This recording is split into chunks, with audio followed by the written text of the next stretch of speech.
West Coast, Mafia, see been at the low lows, Black Toby. What?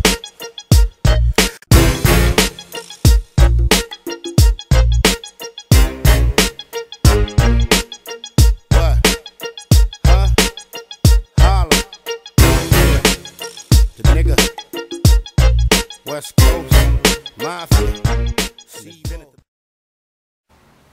Shalom. I'm Daniel Ben Yaakov. To my left is Dawid Ben Israel. And to my right is Azariah Ben Daniel. And today we're going to cover the book of Obadiah. We're continuing on in the Who is Esau series. And this book right here is the one that everyone clings to when it comes to the Esau is the white man doctrine. And throughout all the videos, all the comments, I keep getting this comment: explain Obadiah, explain that book, because this proves that Esau is a so-called white man. But we're going to get into it and show you that it doesn't prove that. As a matter of fact, it disproves it.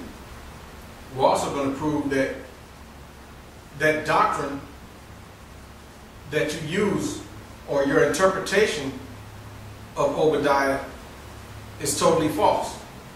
It's been handed down to you from false teachers and false prophets. So let's get right into it. Let's not waste any time. We're going to cover the whole chapter. The book of Obadiah, verse 1. Go ahead. The vision of Obadiah. Thus saith Yahweh Mighty One concerning Edom. We have heard a rumor from Yahweh, and an ambassador is sent among the heathen. Arise ye, and let us rise up against her in battle. Go ahead. Verse 2. Behold, I have made thee small among the heathen. Thou art greatly despised. So it says here, the Edomites are small amongst the heathen. Not large, but small. And throughout history, the Edomites didn't kick up a whole lot of dust. They never had any empire. They never went too far away from their homeland. There's no proof or historical records of the Edomites as a nation traveling outside the land known as the Middle East. Okay? The only proof that we have and that we can go by come from the scriptures and historical records. So what we can see here is that they're small amongst the heathen, not large, like the so-called white man is large. All right, read on. Verse 3. The pride of thine heart has deceived thee, thou that dwellest in the clefts of the rock. Now, what does it mean to dwell in the clefts of the rock? Many of you say, see, they're cavemen. That's why they like living in big buildings.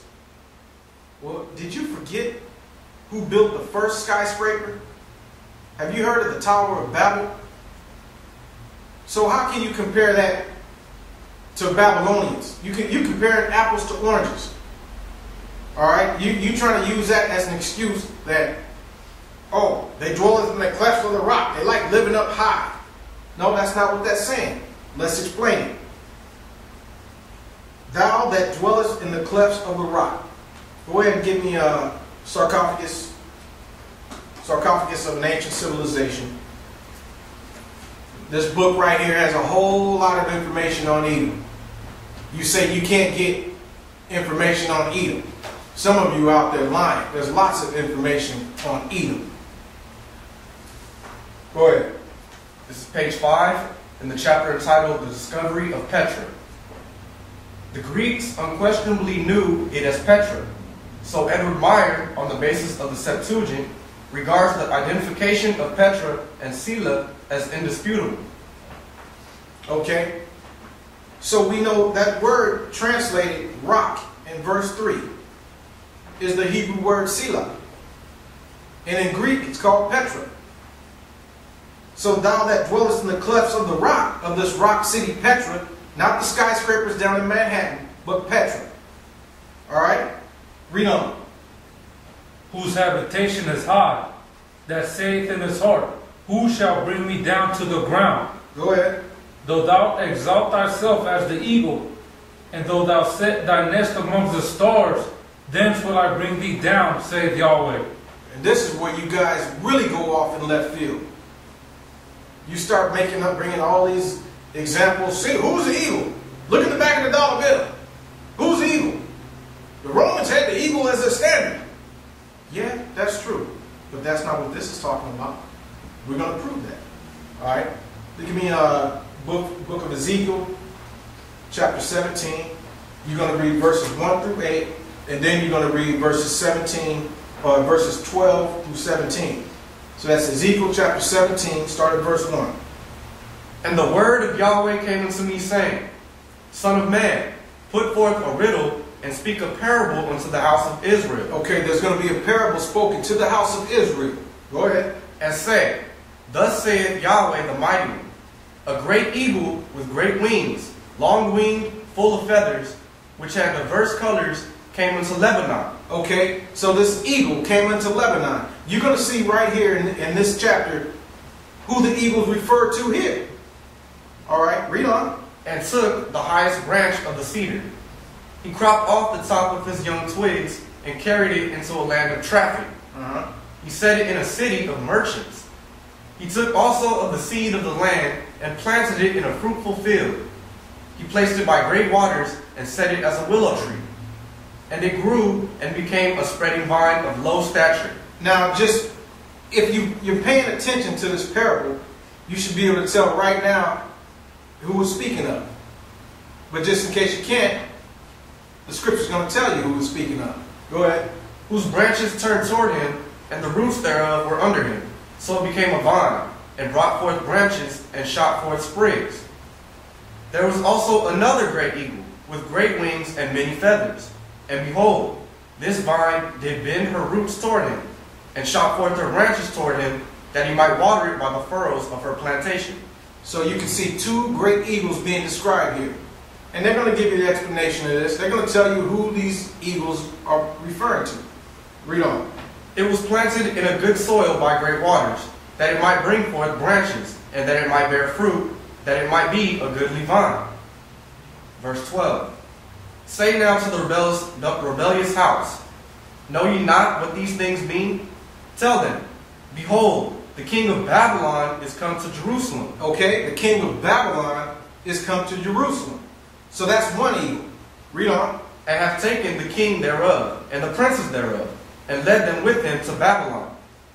And hath taken of the king's seed, and made a covenant with him, and hath taken an oath of him. He hath also taken the mighty of the land. That the kingdom might be base, that it might not lift itself up, but that by keeping of his covenant it might stand. But he rebelled against him in sending his ambassadors into Egypt, that they might give him horses and much people. Whoa, there were some ambassadors who were sent into Egypt. Read on. Shall he prosper? Shall he escape that doeth such things? Or shall he break the covenant and be delivered? As I live, saith Yahweh the Mighty One, surely in the place where the king dwelleth that made him king, whose oath he despised, and whose covenant he brake, even with him in the midst of Babylon he shall die. Neither shall Pharaoh, with his mighty army and great company, make for him in the war by casting up mounts and building forts to cut off many persons. Okay, so that's clear right there. You got the king of Babylon is one eagle, and you have Pharaoh as another eagle. So this shows you in scripture how an eagle does not have to necessarily be the so-called white man. That's right. Now let's explain what the eagle is in the book of Obadiah. Give me Job chapter 39. Job chapter 39, and you're going to read verses 27 and 28. Go ahead. Job 39, verse 27. Does the eagle mount up at thy command, and make her nest on high? She dwelleth and abideth on the rock, upon the crag of the rock, and the strong place. From thence she seeketh the prey, and her eyes behold afar off. Her young ones also suck up blood, and where she is slain there is she. Okay, so it says here in Job, it tells you the characteristics of the eagle. She dwelleth on the crag of the rock, or the clefts of the rock. Okay, now let's further prove that. Go ahead and get Ezekiel chapter 17.